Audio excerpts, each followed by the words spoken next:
नमस्कार, आप live cities देख रहे हैं। मैं हूं गरिमा भारती।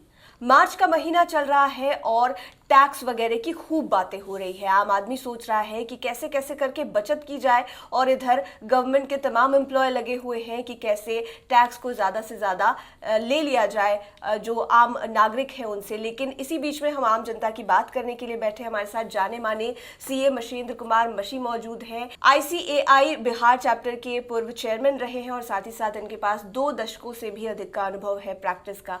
लाइव सिटीज में बहुत बहुत स्वागत। Thank you Garima ji, thank you. बात हम आम लोगों की कर रहे हैं तो मैं चाहूंगी कि हम शुरुआत बिल्कुल निचले स्तर से करें कि जिन लोगों की जो एनुअल इनकम है वो 5 से 10 लाख रुपए की है तो उनके रिगार्डिंग हम बात करेंगे। लेकिन सबसे पहले मैं जानना चाहूंगी कि 5 से 10 लाख रुपए जो इनकम कैटेगरी वाले लोग हैं उनके लिए टैक्स स्लैब क्या कहता है? आपका इस क्वेश्चन का जवाब देने से पहले हम ये भी थोड़ा क्लेरिफाई करें अपने दर्शकों को कि 5 लाख तक भी जो है लोगों का नॉर्मल परसेप्शन है कि टैक्स लगता नहीं है। हाँ। ये बिल्कुल सही है कि 5 लाख तक टैक्स नहीं लगता है, लेकिन आपकी टैक्स लगने की जो लिमिट है वो 2.5 लाख रुपए ही है, अप टू 2.5 लाख ही है। 2.5 लाख से लेके 5 लाख तक आप जैसा पहले भी देखे कि 5% टैक्स का स्लैब पहले भी हमने बताया था। तो इसका मतलब ये हुआ कि 5 लाख तक जो आपका इनकम है उस पे 5% टैक्स है, लेकिन सरकार ने एक अलग से रिबेट दे रखा है। अच्छा। 87A का रिबेट दे रखा है कि आपको अगर 5 लाख तक इनकम है तो उस पे जो टैक्स बनेगा वो हम रिबेट के रूप में छोड़ देंगे। मतलब इसका मतलब ये हुआ कि आपकी जो रिटर्न भरने की रिस्पॉन्सिबिलिटी है वो ख़त्म नहीं होती है। मतलब आपका टैक्सेबल स्लैब में होता है 2.5 लाख से एबव पे टैक्स बन रहा है, फिर उसमें रिबेट माइनस करने के बाद टैक्स जीरो हो रहा है। तो इसीलिए ये भी कंसेप्ट जो है कि 5 लाख तक टैक्स नहीं है वो नहीं है। टेक्निकल भाषा में अगर हम लोग जाएं तो 2.5 लाख तक टैक्स नहीं है, 2.5 लाख से 5 लाख तक टैक्स है, लेकिन सरकार ने उसमें रिबेट दे रखा है। 87A एक सेक्शन है, उसके बेसिस पे एक रिबेट होता है। यानी सरकार की इच्छा हो तो ये जो सुविधा है वो बंद भी। जी, जब भी सरकार की इच्छा हो तो एक सेक्शन को अमेंड करना है 87A को और वो सुविधा आपको बंद हो जाएगी। जैसे ही मतलब इसको अगर हम लोग नॉर्मल बोलचाल की भाषा में बोले और बिल्कुल ही मजाकिया अंदाज में बोले तो कहे कि किसी का सैलरी 5 लाख 1 रुपया हो जाए तो उसको टैक्स 12,500 देना पड़ेगा। अच्छा। अगर वो 1 रुपये कम हो जाए तो कोई टैक्स नहीं है। तो अगर आप कहें कि कोई एम्प्लॉयर जो है अपने एम्प्लॉय का सैलरी 5 लाख 1 रुपया कर दे तो वो फिर जो है टैक्स में आ जाएगा। तो ये बिल्कुल ही इस तरह का व्यवस्था है। तो 5 लाख तक तो हम लोग कह सकते हैं कि रिबेट के हिसाब से कोई टैक्स नहीं है। अब बात रही 5 लाख से 10 लाख तक, तो 5 लाख से 10 लाख तक आप सीधे आप देखिएगा इनकम टैक्स का जो व्यवस्था है वो 5% से सीधे जंप करके 20% पे आ जाता है। कि आप अभी तक आपको 5 लाख तक 5% स्लैब था, उसके बाद डायरेक्ट वो बोलता है कि 5 लाख से 10 लाख तक आपको 20% टैक्स देना पड़ेगा। ये एक है 5 से 10 लाख के बीच के लोगों का टैक्स स्लैब। यानी कि 5 से 10 लाख जिनकी एनुअल इनकम है उनको इतना टैक्स भरना पड़ेगा। लेकिन मैंने सुना है कि कुछ नए ऑप्शंस भी निकल कर आए हैं, तो उसके बारे में जानकारी। बिल्कुल, आपका सुनना बिल्कुल सही है। नए ऑप्शंस पिछले बजट में ही आ गए थे, तो उसको वो ऑप्शंस अभी भी कंटिन्यू है कि जिनका आय कम है, जिनका इनकम कम है, वो उसमें एक नया स्लैब, नया कैटेगरी बनाए हुए हैं कि up to 2,50,000 nil, 2,50,000 to 5 lakh 5%, 5 lakh से 7.5 लाख 10%, 7.5 लाख से 10 लाख 15%। आप ये देखिए कि 5% का जो है हर एक 2.5 लाख पे बढ़ता जा रहा है। मतलब 2.5 लाख तक कुछ नहीं, 2.5 लाख से 5 लाख तक 5%, जो कि पुराने ऑप्शन में भी है, लेकिन वो नए ऑप्शन में फिर 5 लाख से 7.5 लाख जो है 10% हो जाता है, 7.5 लाख से 10 लाख 15% हो जाता है।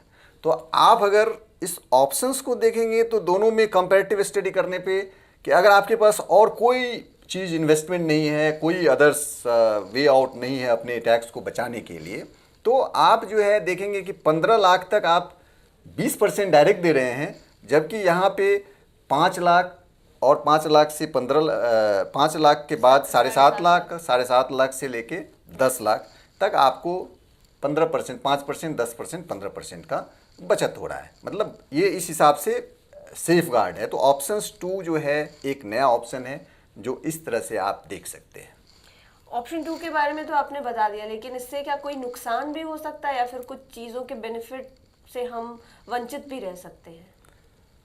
ऑप्शंस 2 जैसा कि हम लोग जानते हैं, ऑप्शंस 2 बहुत ही स्ट्रेट फॉरवर्ड है। जी। ऑप्शन 2 सरकार जब कोई भी कानून बनाती है तो इतना आसान होता नहीं है, वो कुछ ना कुछ उसमें किंतु परंतु भी लगाती है कि वो उन्होंने कहा है कि ये स्ट्रेट नहीं है, ऑप्शन 2 स्ट्रेट नहीं है, आपको जो है कुछ बेनिफिट्स को छोड़ना पड़ेगा। मतलब आपका जो आप अपने इनकम को जो ऑप्शन 1 जो नॉर्मल ऑप्शन है उसमें जो घटा के नॉर्मल स्लैब से नीचे ले आते हैं, कैसे हम लोग डिस्कस कर रहे थे कि अपना जो है जितना भी एचआरए का बेनिफिट लेते हैं, एलटीसी का बेनिफिट लेते हैं, स्टैंडर्ड डिडक्शंस होता है, वो सब माइनस होता है, प्रोफेशनल टैक्स होता है, वो सब माइनस होता है, और तब जाके या फिर डिडक्शंस जितने भी होते हैं हम लोग एलआईसी प्रीमियम जो पहले हम लोग डिस्कस किए कि एलआईसी प्रीमियम हो या फिर आपका सेविंग बैंक में इंटरेस्ट हो, जितने भी चीज़ों जिस एनपीएस हो, जितना भी आप हम लोग डिस्कस किए वो सब हम लोग घटा के फिर इसको जो है नॉर्मल स्लैब निकालते थे। अब उन्होंने कहा कि ऑप्शन 2 जो हमने नया दिया है उसमें आप इन सब बेनिफिट्स को भूल जाइए। अच्छा। मतलब कोई भी बेनिफिट्स आप नहीं ले सकते हैं। जो आप बोल रहे हैं कि हमको एलटीसी मिला है, एचआरए मिला है, या फिर स्टैंडर्ड डिडक्शन है, प्रोफेशनल टैक्स का डिडक्शंस है, या फिर कोई भी डिडक्शंस है, उसके बारे में बोलता है वो आप भूल जाइए। एक्सेप्ट कुछ एक्सेप्शंस छोड़ के उन्होंने कहा है कि भूल जाइए, उसको बिना घटाए हुए देखिए आपका इनकम क्या है और उस पर फिर टैक्स कैलकुलेट करिए। तो वो दोनों ऑप्शंस तो हम लोग ये सलाह देंगे कि आप अपना ऑप्शन 1 में भी चेक करिए कितना आपका बनता है, ऑप्शन 2 में भी चेक करिए कि आपका कितना बनता है, जो बेनिफिशियल्स है उसको यूज करिए, उसको यूज करिए। जी। अब जो सबसे इम्पोर्टेंट सवाल है कि 5 लाख से 10 लाख रुपए के बीच जिनका इनकम है वो टैक्स को कैसे सेव कर सकते हैं, या फिर शायद सेव करना कहना गलत हो तो प्लान आउट कैसे कर सकते हैं सही सही कि अपना फायदा हो जाए? नहीं, बिल्कुल ये तो बहुत ही अच्छा सवाल है और हर आदमी को प्लान करने का अधिकार है। मतलब सरकार ने बता ही रखी है कि आप इस तरह से जाएं तो आपको इनकम टैक्स में जो है बेनिफिट्स हो सकता है, उसके लिए गवर्नमेंट भी प्रमोट करती है। तो जैसा हम लोग पहले भी डिस्कस किए कि जो आपका बेनिफिट्स अवेलेबल है उसको आप नहीं छोड़ें अपने कंप्यूटेशंस में। जैसे मान लीजिए कि हमने बताया कि भाई आप हाउस लोन लिए हैं तो उसके इंटरेस्ट का बेनिफिट्स जो है उसको नहीं छोड़िए। जो आप अगर ये डिडक्शंस है, कोई भी डिडक्शंस है, नॉर्मल डिडक्शंस, प्रोफेशनल टैक्स दिए, उसके बेनिफिट्स को नहीं छोड़िए।